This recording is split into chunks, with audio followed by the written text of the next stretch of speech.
என்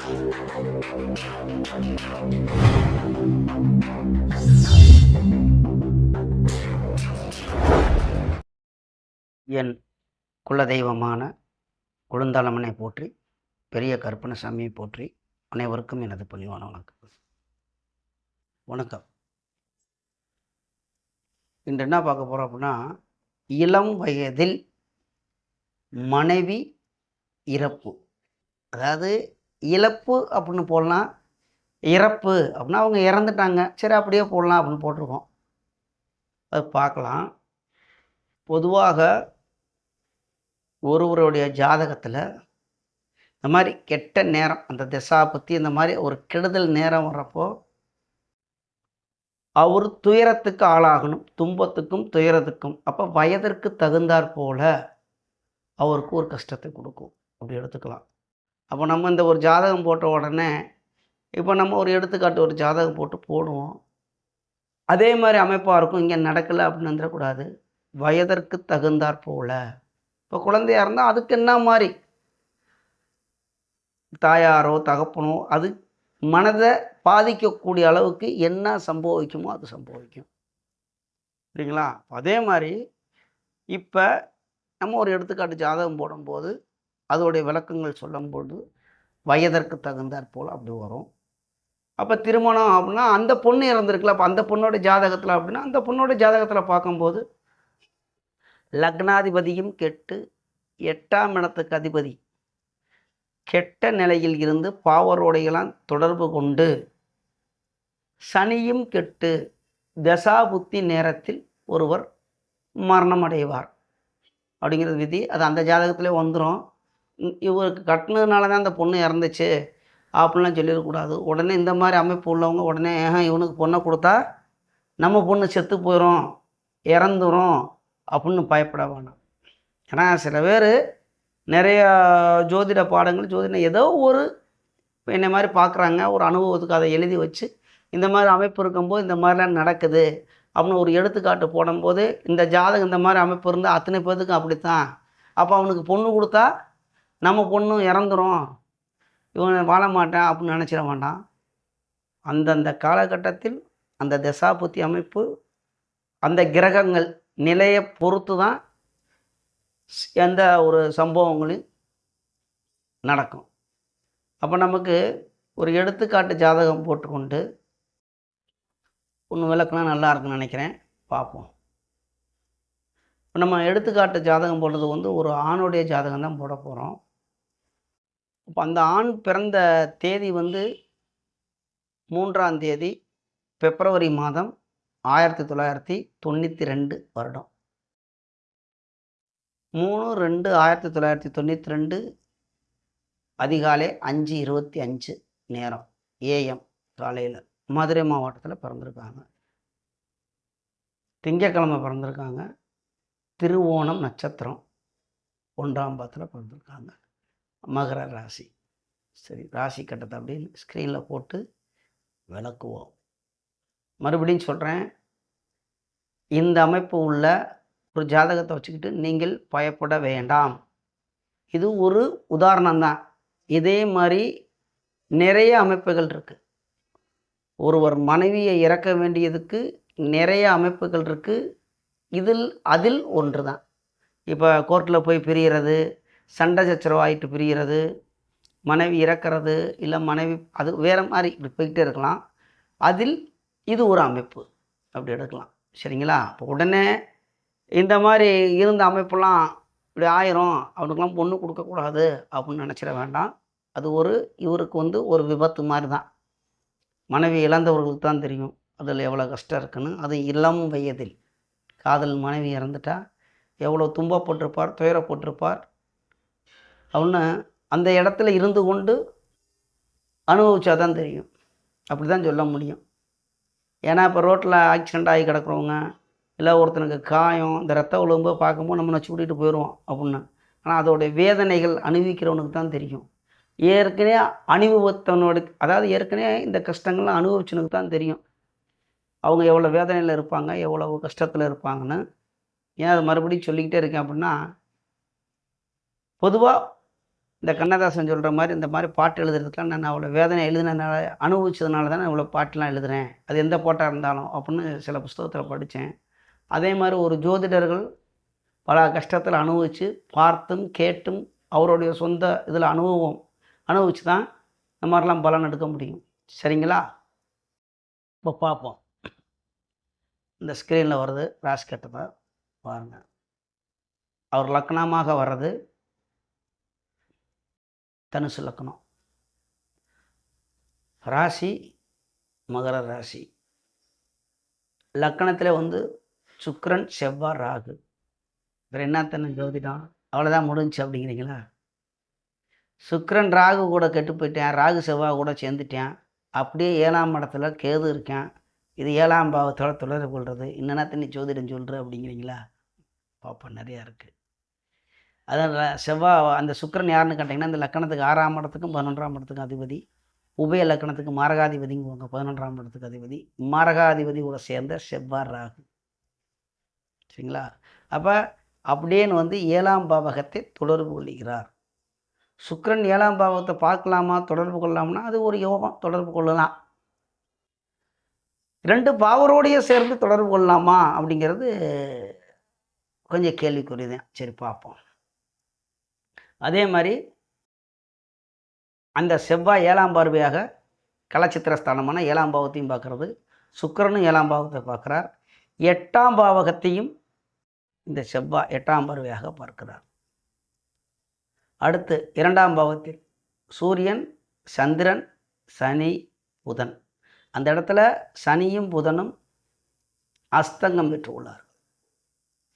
அங்கே வக்ரம்னு ஒரு, ஆமாம் அஸ்தங்கம் தான், வக்ரம் அஸ்தங்கம். அஸ்தங்கம்னா சூரியன் கூட ஒரு 8 டிகிரிக்குள்ளே இணைகிறது. வக்ரம்னா சூரியனுக்கு 5ஆம் இடத்துல தொடங்கி 9ஆம் பாவகத்தில் நிவர்த்தி அடையும் அப்படின்னு ஒரு கணக்கு இருக்குது, வக்ரகத்துக்கும் அஸ்தங்கத்துக்கும். அப்போ இந்த இடத்துல இந்த 4 கிரகங்களும் அப்படியே 8ஆம் இடத்தை தொடர்பு கொள்கிறது. சூரியனும் சந்திரனும் சனியும் புதனும்.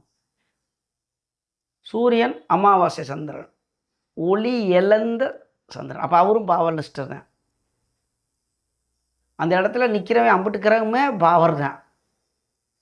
பாவரோடைய வீட்டில் சூரியனும் ஒரு பாவர், தேய்வுர சந்திரன் ஒரு பாவர், பாவரோடைய சேர்ந்த புதன் ஒரு பாவர். புரியுதுங்களா? புதனுக்கு எப்படி எடுக்கிறோம் பாருங்க. சூரியன் ஒரு பாவக்கிரகம், சனி ஒரு பாவக்கிரகம், தேய்வுர சந்திரன் ஒரு பாவக்கிரகம், இந்த பாவரோடைய சேர்ந்த புதன் ஒரு பாவக்கிரகம். இந்த 4 பேரும் 8ஆம் பாவகத்தை தொடர்பு கொள்கிறார்கள். அசிங்கம், அவமானம், கேவலம், துன்பம், துயரம் அனைத்துக்கும். அது நல்ல இயற்கை சுபர்கள் சேர்ந்திருந்தால், நைசிரிக்க சுபக்கிரகங்கள் தொடர்பு கொள்ளும் பொழுது அது நல்ல பலனாக வரும். சரி, பார்ப்போம்.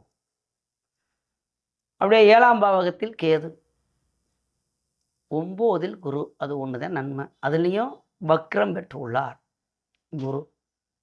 வக்ரம் அடையலாமா குரு லக்னாதிபதி அப்படிங்கும்போது, அந்த குரு வந்து லக்னாதிபதி நல்ல வலுவாக இருக்கிறார். எப்படின்னு கேட்டிங்கன்னா, அவருக்கு மிகவும் பிடித்த நண்பரான சூரியனோட வீட்டில் இருந்து லக்கண கோணம், திரிகோணம் கோணத்தில் இருக்கிறார். அப்படிங்கும்போது அதில் மாந்தின்னு காமிக்குதுங்க, மாந்தியோட சேர்ந்துருக்கு அப்படின்னா, மாந்தியோட சேர்றது தவறு தான், இருந்தாலும் அங்கே தான் வக்ரமாகி போச்சு. இந்த மாந்தி அப்படிங்கிறது நான் எடுக்கிறதில்ல, மற்றவங்க எடுப்பாங்க. நான் ஏன் அதை கணக்கில் எடுக்கிறதில்ல அப்படின்னா, அதுக்கு தசாபுத்தியும் இல்லை, சொந்த வீடும் கிடையாது. அதேமாதிரி நிறையா கிரகங்கள் இருக்குன்னு மற்ற ஜோதிடத்தெல்லாம் பார்க்கும்போது இன்னும் 2-3 கிரகத்தெல்லாம் எக்ஸ்ட்ரா போடுவாங்க. நம்ம அதுக்கெலாம் ஆய்வுக்கு போக வேண்டாம். நான் எடுக்கிறது 9 கிரகத்தை மட்டும்தான். மாந்தி எடுக்கலாமன்னா சில ஒரு சின்னதாக அந்த மாந்தி கூட இருக்கும்போது அந்த பாவங்கள் கிடத்தான் செய்யும். இருந்தாலும் அதுக்கு தசாபுத்திகள் கிடையாது, சொந்த வீடு கிடையாது, ராகு அதுக்கு மாதிரி. சரிங்களா? இப்போ வந்துடுவோம். அப்போ அவர் திருவோண நட்சத்திரத்தில் பிறக்கிறார், 1ஆம் பாதத்தில். அப்போ அவர் பிறந்த காலத்தில் வந்து அவருக்கு திருவோணம் அப்படின்னாவே சந்திரதசை தான் வரும். சந்திரதசை பிறந்த காலத்தில் வந்து சந்திரதசை 9 வருஷம் 2 மாதம் 22 நாள், 9 வருஷத்துக்கு சந்திரதசை. அதுக்கப்புறம் செவ்வாய் ஒரு 7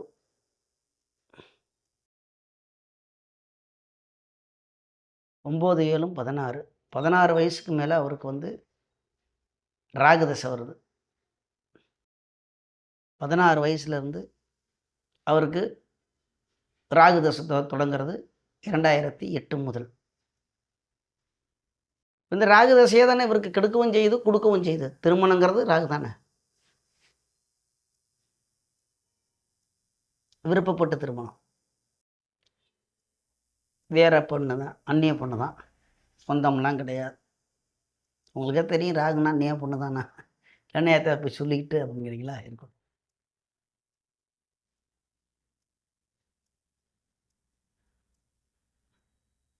ராகு தசை சுக்கிர புத்தியில் திருமணம்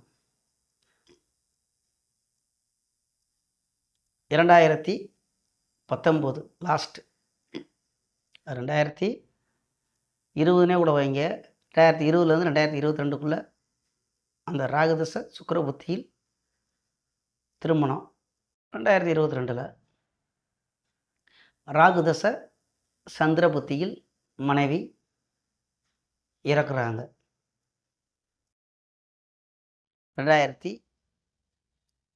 2025ல் தொடக்கத்திலேன்னு இறக்குறாங்க.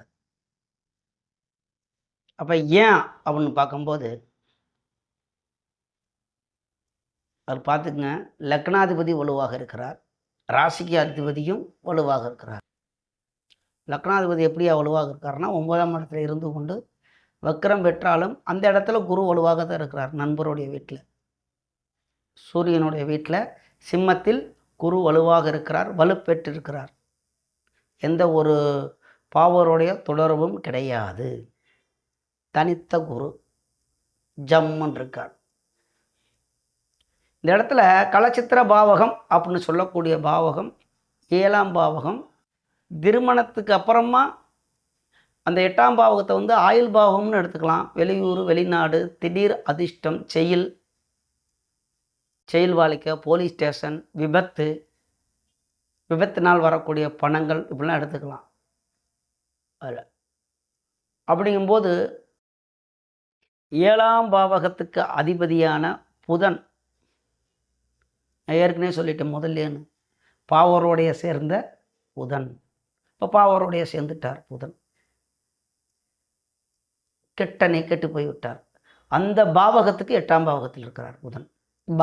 பாவகம் 7ஆம் பாவகத்துக்கு 8ஆம் இடத்தில் மறைந்து போய்விட்டார், பாவருடைய சேர்ந்து போய்விட்டார். இப்போ சூரியனும் சந்திரனும் அங்கில்லாமல் சனியோடு மட்டும் சேர்ந்து இருந்தால் அது ஒரு வேற யோகம். நண்பர் மட்டும்தான். நண்பருடைய வீட்டில் நண்பர் கூட சேர்றார், ஒன்றும் பிரச்சனை கிடையாது. அந்த இடத்துல பாவகம் வேலை செய்யுமான செய்யாது. 2ஆம் இடத்துக்கு அதிபதி ஆட்சியாக 7ஆம் இடத்துக்கு அதிபதி சேர்றாருன்னா அப்படியே மனைவி வருமானத்தை கொடுத்துருவாங்க. அது ஒரு யோகம். இங்கே பாவரோடைய சேர்ந்த 7ஆம் இடத்துக்கு அதிபதி. சரி, 7ஆம் பாவகத்தை, கலச்சித்திரஸ்தானம்னு சொல்லக்கூடிய 7ஆம் பாவகத்தை ராகுவோடு சேர்ந்த செவ்வாய், இந்த லக்கணத்துக்கு 12ஆம் இடத்துக்கு அதிபதி, 5ஆம் இடத்துக்கு அதிபதி யோகாதிபதி தான், அந்த மாட்டு கருத்தும் கிடையாது. அந்த பாவகத்துக்கு அவர் 6ஆம் இடத்துக்கு அதிபதியும், அந்த பாவகத்துக்கு 11ஆம் பாவகத்துக்கு அதிபதியும். 7ஆம் பாவகத்துக்கு 11ஆம் இடத்துக்கு அதிபதியும் 6ஆம் இடத்துக்கு அதிபதியும் அந்த செவ்வாய் பார்க்கிறார். அப்போ அந்த பாவகத்துக்கு அந்த செவ்வாய் மார்காதிபதி. ஜோதிடம் அப்படின்னா ஒரு கடல் மாதிரி, நம்ம எப்படி வேணாலும் சுற்றி பலன் எடுக்கலாம்.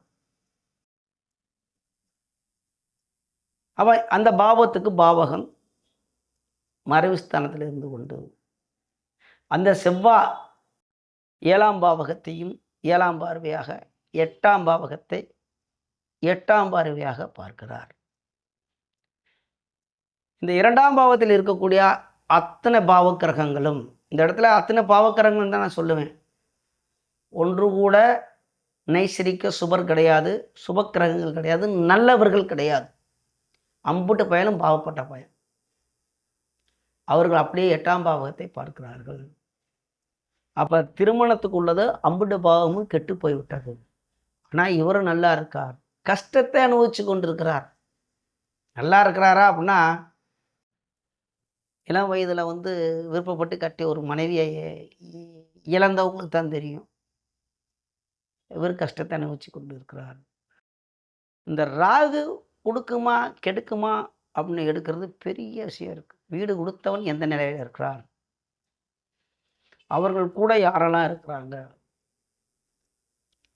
அப்படின்னு இந்த ராகு தசையை கணிக்கிறதுக்கு நிறைய விஷயங்கள் இருக்குது. ராகு தசையை பற்றி பேசணும் அப்படின்னா நான் ஒரு 10 வீடியோ போடுவேன். குடிகாரன் வீடியோ, ஜெயிலுக்குள்ளே இருக்கிறவன், திருட்டு பைய வீடியோ, கடத்தலுக்காரன் வீடியோ நிறையா போடலாம், இருக்குது, நம்ம எடுத்து வச்சுருக்கோம். அந்த மாதிரி இந்த ராகு தசையில் வந்து இப்போ இது வந்து என்ன அப்படின்னா கொடுத்து கெடுத்த ராகு அப்படித்தான் எடுக்கணும்.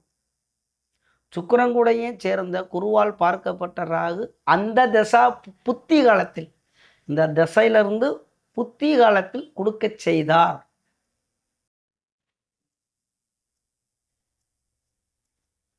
அதே தசா அப்போ நீங்கள் கேட்கலாம், தசானா தானங்க மெயின், இப்போ புத்தியில் எப்படிங்க அப்படின்னா தசா தான் மெயின், அதில் எந்த மாட்டு கருத்தும் கிடையாது. அவர் தான் கதாநாயகன். நான் செய்யக்கூடியவங்க இப்போ முதலாளி ஒருவர், முதலாளி ராகு, இந்த இடத்துல புத்திங்கிறது வேலைக்காரன். அப்போ அந்த காரியத்தை செய்யக்கூடியவன் யாருன்னா வேலைக்காரன் தான். முதலாளி சொல்லிட்டு போகிறாரு இந்த வேலையை இப்படி இப்படி செய்ப்பான்னு, அதை செய்யக்கூடியவர் யாருன்னா வேலைக்காரன். அதே மாதிரி புத்திநாதன் தான் அதெல்லாம் செயல்படுத்தணும். இப்போ முதலாளி அவர் வாட்டில் நிற்கிறாரு, இந்த செயல்படுத்தக்கூடிய கிரகங்கள் புத்திநாதன் கெடுத்து விட்டார். ராகுதசை சுக்கிரன் புத்தி, சுக்கிரன் வந்து 7ஆம் இடத்தோட தொடர்பு கொள்கிறார், லக்கணத்தோட தொடர்பு கொள்கிறார். இவருக்கு ஒரு இன்பத்தை கொடுக்கணும், தாம்பத்திய சுகத்தை கொடுக்கணும். அது எப்படி வேணாலும் இருக்கட்டும், எடுத்துக்கங்க. செவ்வாயும் இதெல்லாம் இருக்குது. சரி, தாம்பத்திய குறிக்கக்கூடிய 12ஆம் பாவத்துக்கு அதிபதி என்ன ஆனார்னா இருக்கார்ல. சரி, 12ஆம் இடத்துல ஏதாவது பாவக்காரங்க தொடர்பு கொள்ளுதா? கிடையாது. அந்த மாதிரி காலகட்டத்தில் ராகுதசை சுக்கிரபுத்தியில் திருமணம், ராகுதசை சந்திரபுத்தியில் ஏன் மனைவி இறக்கணும் அப்படின்னு கேட்டிங்கன்னா, இந்த லக்கணத்துக்கு 8ஆம் இடத்துக்கு அதிபதி சந்திரன் தான். சந்திரன் ஒளி இழந்து போய்விட்டார், செயல்படுத்த இல்லை. மனோகாரகன், தாய்க்கு காரகன், ஒருவர் சந்தோஷம் மனநிலைகள் சந்தோஷமாக இருக்கக்கூடிய காரகன் சந்திரன். ஒரு இடத்துல நிற்காமல் பரபரப்பாக வேலை செஞ்சுக்கிட்டு இருக்கக்கூடிய கிரகம் எதுன்னு கேட்டிங்கன்னா சந்திரன் தான். அப்போ அந்த சந்திரன் வந்து 8ஆம் இடத்துக்கு அதிபதியாக வருகிறார். கெடுக்கணும் இந்த ஜாதகத்தை, மன ரீதியாக கெடுக்கணும். ஆனால் இந்த லக்கணத்துக்கு அவர் கெடுக்க மாட்டார், அப்படி எடுக்கணும். யோகர் தான் 8ஆம் இடத்துக்கு அதிபதியாக இருந்தாலும் சந்திரன் வந்து தனுசு லக்கணத்துக்கு கெடுக்க மாட்டார். தனுசு மீனத்துக்கெல்லாம் அவர் வந்து ஒரு நண்பர். யோகா அப்புறம் ஏயா கெடுத்தாரு? பாவரோட மாட்டிக்கிட்டார், சனியோடு சேர்ந்து விட்டார், அவரே ஒளி இல்லாமல் போய்விட்டார், கெட்டு போய்விட்டார். அந்த இடத்துல புதனோடையும் சேர்ந்து போய்விட்டார், பாவரோட சேர்ந்த புதனோடையும் சேர்ந்து விட்டார். சூரியனும் அந்த இடத்துல தனக்கு மிகவும் பிடிக்காத பாவகத்தில் இருக்கிறார். சனியோட வீடு அவருக்கு எதிரி, பிடிக்காது. சிம்மத்துக்கு 2, 4, 5, 6ஆம் இடம் தான். அப்போ அவரும் தன் பாவத்துக்கு பாவம் மறைஞ்சு தான் போயிருக்காரு. அப்படி கணக்கு கூட எடுக்க வேணாம். இருந்தாலும் சனியோட வீடு சூரியனுக்கு மிகவும் பிடிக்காத வீடு, கஷ்டப்பட்டு கொண்டிருக்கிறார். அந்த தசாபதி காலத்தில் மனைவி இறந்து உள்ளார். அப்போ நம்ம இப்படி எடுக்கலாம், ஐயா இப்போ இவருக்கு வந்து இன்பமே கொடுக்காதா, சுக்கிரன் வந்து செவ்வாயோட லக்கணத்தோட தொடர்பு கூட குருவால் பார்க்குறாரு, மனைவிலாம் இருக்காதா அப்படின்னு கேட்டிங்கன்னா 11ஆம் பாவத்துக்கு, அதாவது 7ஆம் பாவகத்துக்கு அதிபதியை விட 11ஆம் பாவகம் வலுவாக இருக்கிறது. 2வது திருமணம் இவருக்கு இருக்கா அப்படின்னு கேட்டிங்கன்னா அடுத்து வர்றது லக்னாதிபதியான குரு தசை 9ஆம் இடத்தில் பாக்கியஸ்தானத்தில் இருக்கிறார். கண்டிப்பாக இவருக்கு திருமணம் நடந்து குழந்தை பிறக்கும். சரிங்களா? சந்தோஷமான செய்தி. அந்தந்த காலகட்டத்தில் ஒருவருக்கு கெடுதல் வரும்போது இப்போ விழுகிறாரு, அவருக்கு பொருளாதாரத்தை இழக்க வேண்டிய நேரங்காலம் வந்து இழக்குவார். மீண்டும் அவர் சம்பாரித்து அந்த காலகட்டங்கள் வரும்பொழுது அந்த சம்பாதிப்பார். இப்படி தான் வரும். இதெல்லாம் வந்து நான் நேரடியாக பார்த்த ஜாதகம். மறுபடியும் சொல்கிறேன், நல்ல ஜாதகம் நல்ல ரீதியாக போடணும்னா அது இருக்குது, அது போடலாம், நான் பார்த்துருக்கேன். இதுலேயும் நம்ம நல்லது எடுக்கலாமா அப்படின்னா தசாபதி இப்போ ஒன்றும் இல்லை, இதே ஜாதகம் குரு தசையில் எவ்வளோ கஷ்டப்பட்டு குரு தசையில் நல்லா இருப்பார், உறுதி. திருமணமும் ஆகும், குழந்தையும் பிறக்கும் இவருக்கு. இதுதான் ஜோதிடம். இதே சனி தசையும் இவருக்கு கொடுக்கும். என்னங்க அப்படி சொல்கிறீங்க அப்படின்னு எடுக்கக்கூடாது. 2ஆம் பாவத்தில் சனி இருந்து கொண்டு பாவர் அஸ்தங்கமாக இருக்கார். உட்காந்து கொடுக்கத்தான் செய்யும். அது அப்புறம் பார்த்துக்கலாம். இவர் நல்லா இருப்பார். சரிங்களா? இதே மாதிரி தான் நம்ம ஜோதிடம் பார்க்கணும். இப்போ இதே அமைப்பில் ஒருத்தனுக்கு நாங்கள் பொண்ணு கொடுக்கலாமா அப்படின்னா தாராளமாக கொடுக்கலாம். அதோட திசாபுத்தி வரக்கூடாது. அந்த பெண்ணோட ஜாதகத்தையும் பார்க்கணும். 2ஐயும் இணைக்கும் பொழுது பார்க்கணும். 2 பேர்த்துக்கும் கெட்ட நிலையில் வந்து கெட்டு போய் கிடக்குதுன்னா இந்த மாதிரி கெட்ட நேரங்களில் வரும்போது கொடுக்கக்கூடாது. அது நிறையா விஷயங்கள் இருக்குது, அது இங்கே சொல்ல முடியாது. சரிங்களா? அப்படி பார்த்து தான் பலன் எடுக்கணும். உங்களுக்கு ஏதாவது சந்தேகங்கள் இருந்தால் பிறந்த தேதி, பிறந்த நேரம், பிறந்த ஊர் போட்டு உங்களுடைய கேள்வியை சுருக்கமாக கேட்டுக்கொள்ளுங்கள். 2 கேள்வி 3 கேள்வி, அதுக்கு நான் பதில் தர்றேன். இந்த நோட்ஸ் மாதிரி ஃபுல்லாக எழுதிட்டு ஒரு 1.5 கிலோமீட்டருக்கு எழுதிட்டு அந்த இது இருக்குமா இந்த இது இருக்குமா அப்படி அப்படின்னா நான் எதுவுமே பதிலும் கொடுக்க மாட்டேன், அதை திருப்பி கூட பார்க்க மாட்டேன். சரிங்களா? அப்புறம் அவ்வளோதான். அப்போ நமது யூடியூப் சொந்தங்கள் அனைவரும் வளமுடன் வாழ்வீர்கள், நன்றாக இருப்பீர்கள். நன்றி, வணக்கம்.